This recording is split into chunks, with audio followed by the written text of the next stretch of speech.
Hey, everybody. Welcome to today's interview. I am very honored to be spending some time with Matt Gabel. He is the CEO and founder of MJ Gabel and Jewelers, and we're going to dive into what he does and his unique business model, which is a really amazing. I can't wait to share your story with everybody. So, welcome, Matt. Glad Thanks to for have you. having me. All right, so let's dive in. Tell me the story of how it all began with you, with your brand. How did it all begin?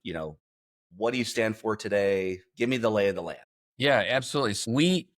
I was involved in a mergers and acquisition company firm that I'd started back in the early 2000s. And the market, obviously, as we all know, started crashing in 2006, 7, and 8. And the bottom of that business basically fell out. And I had a friend of mine at the time who was in the gold business or started to get into the gold business. And he invited me over to his place. Him and I have had some companies before.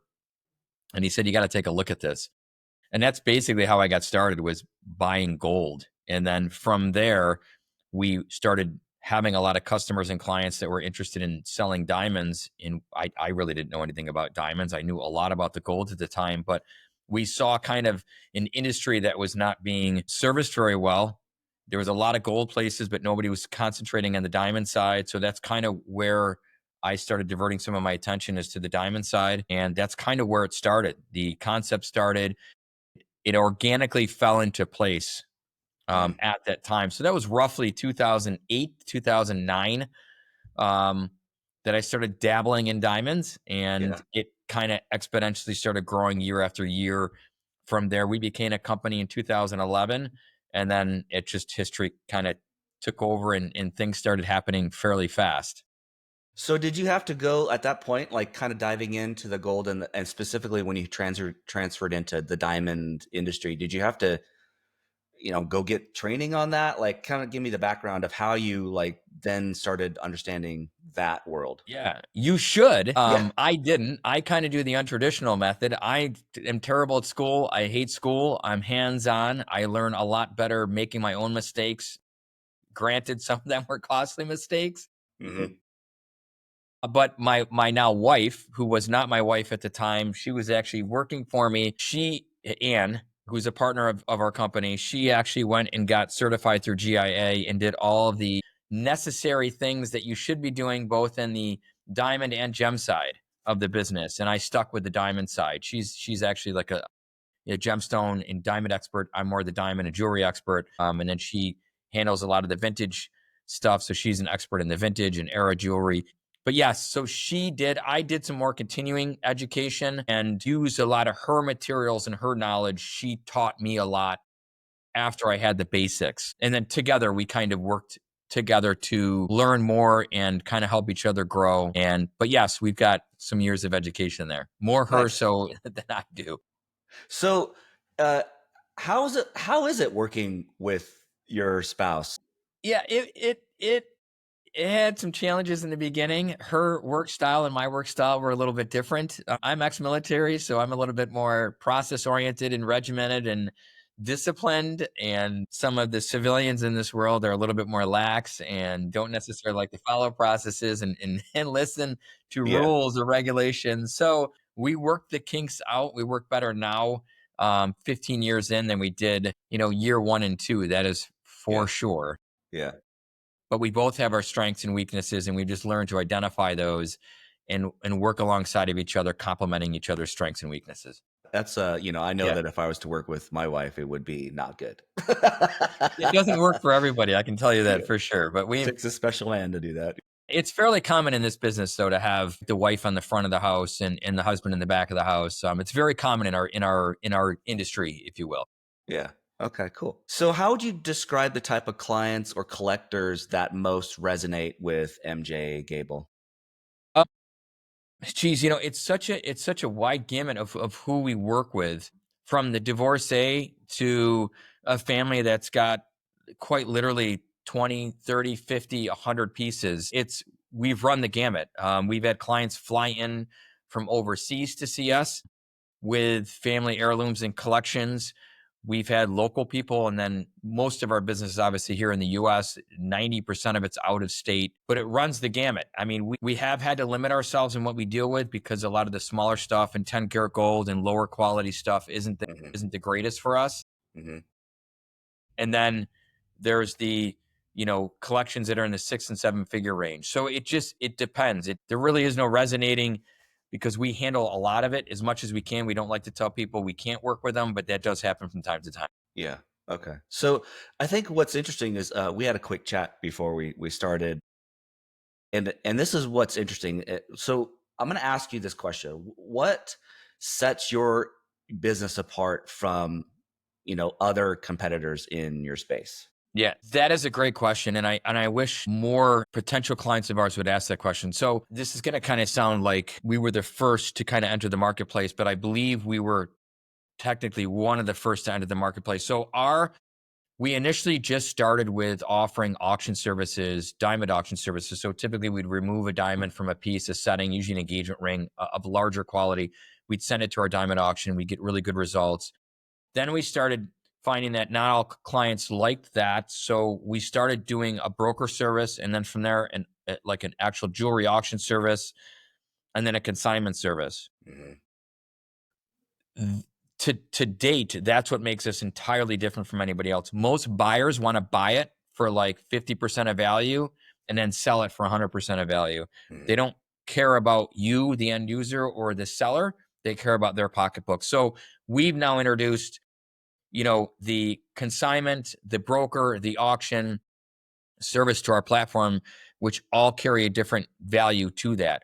Consignment, for sure, will always get our client the most value, and then it goes down from there. So, like I said, most companies only will buy or auction. They're not willing to consign your goods because they want to sell their goods over your goods. Where a lot of our industry or what we do runs on consigned goods, and that's probably what most of our clients choose. We can certainly buy a piece, but the amount of different services we offer and the amount of different yields, I guess, or return that it brings to the clients, that's what makes us different. Well, that's amazing, and that's when you mentioned that earlier to me, I was like, that's a really unique model. Because it just for me, it as an outsider, it kind of looks at the care that you have for your clients and their well-being. You want the best for them. Of course, you're running a business, right? But in the end goal, you want the best for them, and that's just speaks volume to your character and the way you guys run things at MJ. And so, kudos to you on that. So, kind of shifting gears just a little bit, what kind of um, things are you seeing in the industry right now? Like, is it currently, maybe in the future? What are you seeing? It's terrible. Actually, it's for about 5 years now. So a lot of people think that COVID kind of that was the start of the industry spiraling out of control, and that's a small, very actually small portion of it. But the industry, the value of diamonds, natural diamonds, have decreased about 40-45% over the past 5 years. And there's a couple of perfect scenarios that have taken place. COVID started it. There just wasn't that much people buying at the time. Everybody was scared. So that started. And then lab grown diamonds got introduced into the marketplace that January by De Beers, which started the trend of the diamond market falling and less demand, more demand for lab grown. So, you know, back before that, people would always say, when's the best time to sell? And then it really didn't matter because diamonds would only fluctuate a small percentage from month to month, Mhm. 0.2%, 3% up, a point down. But now it's like, 5, 6, 8 points, 10 points. It fluctuates. And we're still down in comparison to where we were in the beginning of 2020. Oh, again, the same questions asked. When's a good time? It's still a good time because I don't think that market's ever going to rebound fully to where it was pre-pandemic and Mhm. pre-lab grown. That's just my humble opinion, professional opinion. I think maybe we'll make up 20-25% in maybe 10 years, 5 years, but I don't think diamonds will never, in my opinion, be as strong as they were pre-pandemic. Hmm. That's it. The interesting of lab grown. If I've had a conversation with somebody else about that, about how that is really kind of, kind of throwing a wrench into certain things because maybe consumers aren't quite valuing things the way that they should. Maybe, I don't know. Like, which makes it interesting as a business owner. Like, how do you Pivot. message? Like, how do you create that message that Yeah. that yes, these are very valuable. These are rare diamonds. They're rare gemstones. Interesting. So, what stage of growth or stage of business are you in right now? Are you kind of in a building stage, scaling stage, refining stage? What do you, if you were to I think we're pinpoint? always in all those stages. I mean, you constantly have to evolve in this business because it's changed. In the lab grown side of that's forced everybody into doing those things. You got Yeah. to pivot. Yeah. So yes, we're reevaluating, evaluating, always looking for more clients, always looking for new marketing techniques. I mean, it's constant. I think in any business, if you stall or are stale or don't move forward, eventually you're going to see a decrease in sales and the competition will just devour you. But we've been fortunate enough to not really spend a lot per year in advertising. A lot of our clients come from word of mouth and doing the research and finding out who out there is going to be looking out for my best interest, right, when selling pieces. And you hit it earlier when you said that it's very fascinating how we represent our clients. That's why we're advisors and trustees in a sense of fine jewelry. But yeah, we're constantly having to listen to our clients and change and grow and pivot and just be unique. And we've always kind of been at that cutting edge, if you will. And it's important to us to make sure that we're delivering the best to our clients on a daily basis. Awesome.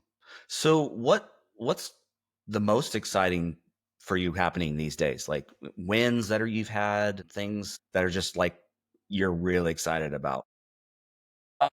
That's a really good question. Geez, I don't know. That's a really good question. I'm so stuck in the day to day and the pieces that come in and the clients that we're catering to. I don't know because it's been so bleak over the past couple of years with the decrease of diamond value. And thankfully, our business hasn't really felt it Hmm.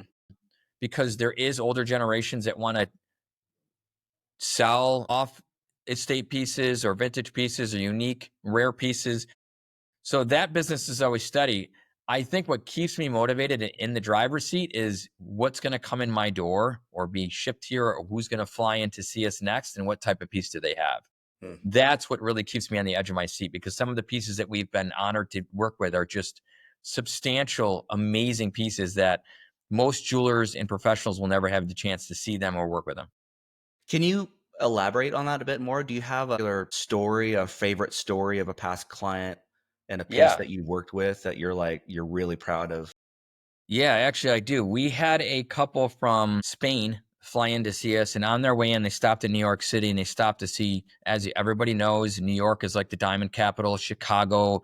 There are some places in California, but they stopped in New York City, and I wasn't aware of this before they came and saw us. We knew they were coming to see us, but they'd stopped in New York. They saw two dealers, large dealers in New York, got some numbers from them. Again, they only wanted to buy them. They didn't want to consign and broker them. They didn't want to do any of that. They just wanted to buy them. And they had, I think, 24 pieces that they brought with them. And the story is that they were unfortunately the victims of a home invasion. And the thieves, think, got like two out of the three safes. And the third safe is the contents that was brought to us. They didn't want the stuff anymore. It just had a bad taste in their mouth. They've got bad memories of it. So they left it with us to broker it for them. And in the end, without getting into too specifics, we had yielded them six figures more than anybody else had offered them in a cash value. Wow. So the time, and they were reluctant to leave it. We were a younger company then, but that was probably one of the best stories. And they flew back a second time to buy some stuff from us and also had dinner with us. And we became friends with them. They were much older than we were at the time, but a great couple. And the type of pieces that they had were pretty substantial. We've seen some larger pieces since, Yeah. but at the time that was probably one of my most memorable experiences of being in this business and helping That's the one that clients. sticks out the most. Yeah, for sure. Awesome. So you kind of mentioned a little bit like how do your high value clients find you? Like word of mouth. What other ways are they maybe might be hearing of you? Yeah, podcasts, internet searches. I mean, we're out there just reading articles, and we're mentioned here and there in some, semi-national stuff. I mean, when you dig deep enough to find somebody who's in this line of work and do what we do, you will find them. Or other, there are some other jewelers and companies that do refer out to us, Mhm.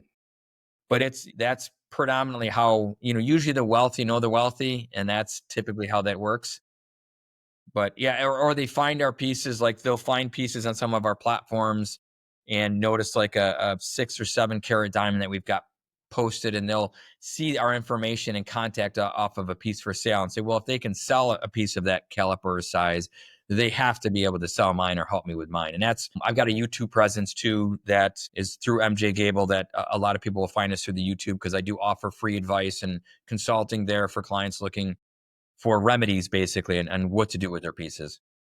Interesting. So, let me ask you kind of on this line.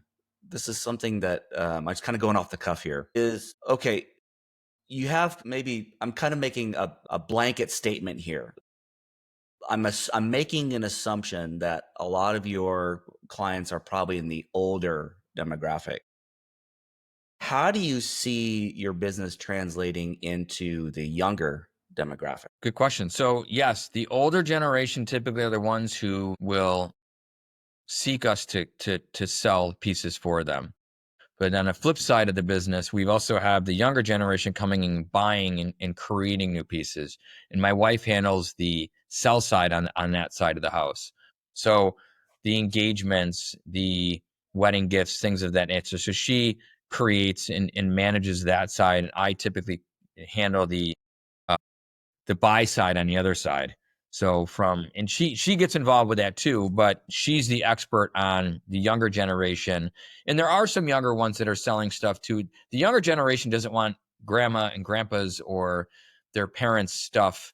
And that goes for furniture. We're seeing they're minimalist. They don't want to carry that stuff with them. They want new, they want, you know, so we do have some of the younger generation that loses a family member that will find us, but mostly it is the older generation. Yes. Okay. Okay. So I was just curious about that. I was like, Yeah. wow, how's that work with the younger demographic? Yeah, sure. So what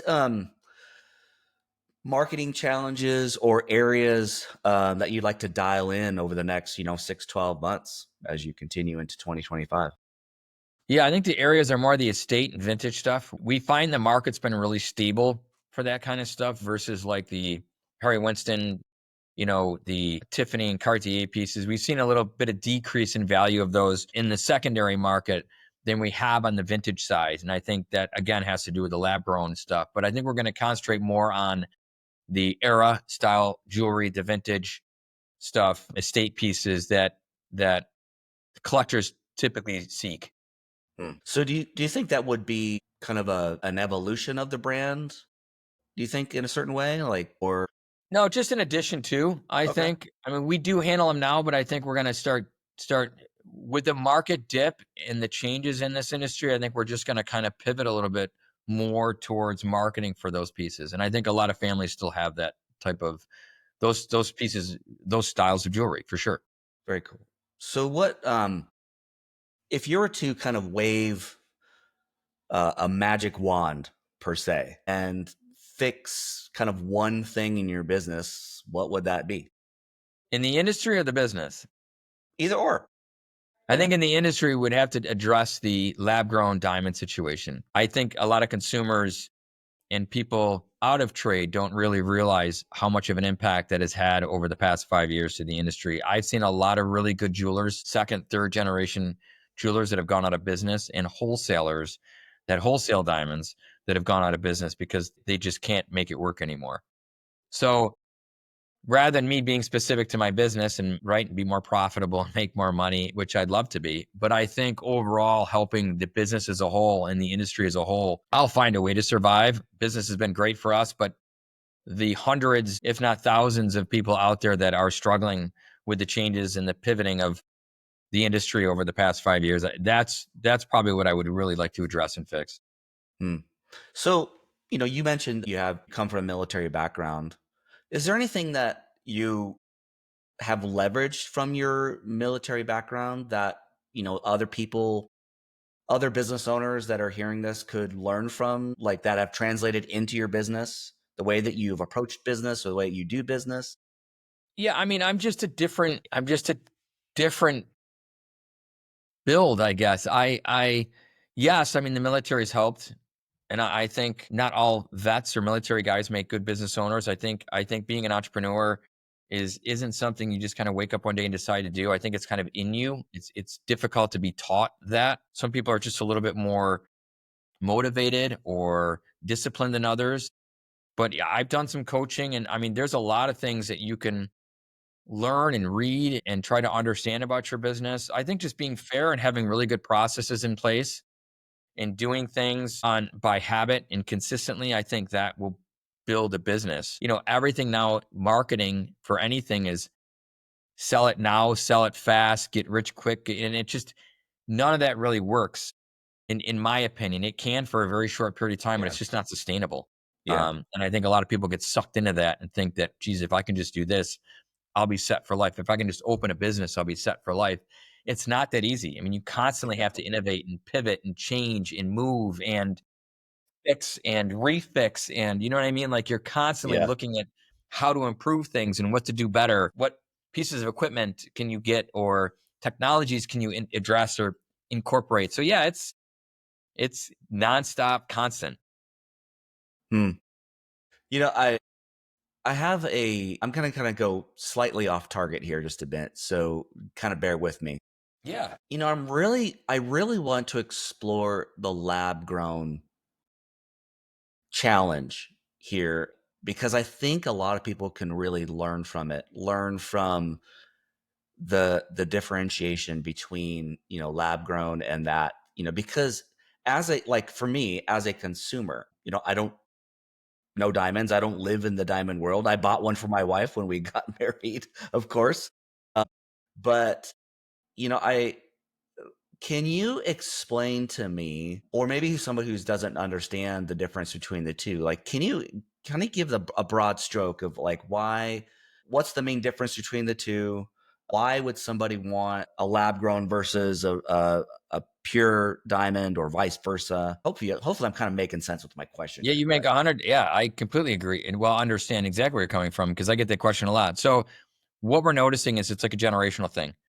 People typically in their late 30s and up prefer natural lab grown diamonds that came out of the earth. That's what grandma has. That's what mom has. That's just the way that it is. Social media, I think, and the internet has changed how everybody perceives their lives to be. Everybody looks like they're traveling the world, they're taking pictures in Spain and Israel and Belgium and Hong Kong. And, everybody's lives look perfect on social media. And I think that draws into the lab grown because a lab grown diamond, which the commonly sold lab grown diamond is about a 2 carat, which in natural terms would be about a $25,000 stone. In a lab grown, it's like a $2,000 to $2,500 stone. So the difference there is the younger generation that sees what all these stars and celebrities have, and they want the exact same thing. And now it's obtainable. They can get the exact same thing. So a young 20 or younger 30 something that has the opportunity to get engaged and they have a choice in the matter. Do you want a 1 carat natural for $4,000 or $5,000? Or do you want a 2 carat lab grown that is $2,500 to $3,500? That's one of the differences. The other difference is the value that each stone will hold. So each of those will lose value when you go to resell it, whether it's a natural or lab grown. So that same 2 carat natural at $25,000, you get a divorce, you want an upgrade, you're probably going to get $6,000 to $9,000 for that diamond. On a lab grown, it's $2,500 to $3,500. You're going to get maybe $500 or $1,000 for that stone. You're going to lose money on both. The argument is the naturals will hold more value, but the difference is you're losing a lot more on a natural, right? Dollar for dollar than you are on a lab grown. But that's what we're seeing. 20s and 30s, you don't even need to talk them into it. Typically, they walk into your place and that's what they're looking for. They've already done their research. They may have a couple questions on it, HPHT versus CBD, and how they're grown. They'll have questions on it, but there's no hesitation on what they want. They are diamonds. They look like diamonds. They test as diamonds. They have the same makeup as diamonds, the same composition as diamonds. Actually, lab growns are actually the purest diamonds on the planet, being in type 2A. So they're a diamond. They're just made in a lab versus in the earth. Hmm. So you can answer this question or not answer this question. I'll give it to you. In the end, what is your opinion on lab growns as far as like, dislike, mixed, strong, I think, adverse, yeah, don't I mind don't it? really, they have a place. So I think if you're getting engaged, and I think if you haven't had the conversation with your significant other about natural lab grown, I think you go natural. I think if your significant other is okay with lab grown, then you go lab grown. But for the most part, I think the engagement style should be natural. It's always been natural. And then for like earrings or studs or other diamond jewelry, bracelets, go lab grown. I mean, a lot of engagement rings get handed down through generations. So I think that is important to be a natural diamond. But I support them. They're here to stay. I didn't at first, but they're here to stay. And talking about earlier conversation about pivoting and doing things for your business, you either get on board or you don't get on board. If you don't get on board, you're going to lose a lot of clients, profit potential, whether you like it or not. And there's some industry people, I won't name names, who say just don't sell them, period. Just don't sell them. The issue with that is we're selling 10 to 1 right now, 10 lab growns to 1 natural. Not because we're pushing them. That's because that's what the public's asking for. So I either got on board or I wasn't going to sell them. Yeah. We needed to support our family, and we also want to be there for our clients. So we sell them. I don't always agree with it, but Yeah. I certainly don't agree with it if somebody's trying to pass off a lab grown as a natural. I Yeah. 100% don't agree. Yeah. So how do they pardon my ignorance on this. How do they determine the difference between the two? Like, how can you tell? An expensive piece of machinery, testing equipment that everybody has to have now, and not Okay. everybody has one. We do. We had to because of the nature of our business being buyers and sellers and consigning and representing clients. We needed to make sure that every diamond that came in here, whether it be 1 diamond or 50 diamonds on a necklace, are all natural, and we're representing that piece correctly to the next buyer. That's more important to me. Our reputation's more important to me. So we had to make sure that we had that piece of equipment. And like I said, a lot of smaller jewelers have no clue. Mm. They're all supposed to be laser scribed on the girdle of the diamond, which are really small numeric letters or numbers on the diamond that indicate it's lab grown. Not all companies do that. Some polish them off and try to sell them as natural. So that's the really only way to tell. Even my wife, who's a gemologist, even me as a jewelry expert, from just a loop, you can't tell. Yeah, you got to get like really, really in there. You got to get a piece of machinery that can do the testing on it to determine whether it's natural or lab grown. Okay. All right. That's interesting. Thanks for shedding light on that. I really Yeah, appreciate it. no problem. Here's a question for you. Looking back, if you could give your younger self, going back to even maybe going back to 2017, 2018, when you kind of got in the business, what's one piece of business advice or advice you would give to yourself? So I've been asked this before, and it's funny because it changes as I get older. Hmm. What I've learned through the crash of the natural diamond market is all good things come to an end. And that's probably one of the things, like I've rode waves in my career, certain things that have floated us 5-10 years and then have, declined or changed or things that happened. So one of the things I would probably tell younger entrepreneurs is always expect that to happen. Have like a not a backup plan, but like learn to diversify a little bit. Just like when you're investing, diversify your portfolio. Being an entrepreneur, in my opinion, is the same thing. So I dabble in other companies and other things, and I have other things going on, but know that what you're doing may never always be that fruitful, right? It may not always survive certain things. Mhm. So just be prepared for that. Yeah. I mean, Expect road bumps. well, right. And the natural diamond market really has been undisrupted for decades. Yeah, expect things to kind of happen and just be It's a good piece of advice. Is yeah. there anything particular going on in your world that you like to, spotlight or highlight during this episode? Like, hey, you have a, an event you guys are going to be at, or you're going to be, you have a promotion you guys are running, anything you'd like to share on that front, or just simply No, come check you out? other than just follow us on social. You can find us by just the MJ Gabel, and it's Gabel. Subscribe to our YouTube channel, which is always helpful information. No, the only thing I would say is, now that the diamond market's kind of down, now's a really good time to buy some of that jewelry you've been holding off, because the prices have come down, especially on the used or gently used or pre-loved stuff. You can find some really good pieces. Uh, just kind of like the stock market. When the market's down, you buy, and it may eventually come back up. But now is a really good time to take advantage of some of the lower price points and some of the goods that are out there. Awesome. And if you're listening to this, the website is mjgabel.com, if I'm not Correct. not Yep. mistaken, right? Okay. That's right. And I'll put a Yep. link below this, when I post it, so you Yeah. can Great. check you guys out. So, last question: what do you hope somebody's listening to this can walk away from after hearing your story and hearing the industry and where it's going?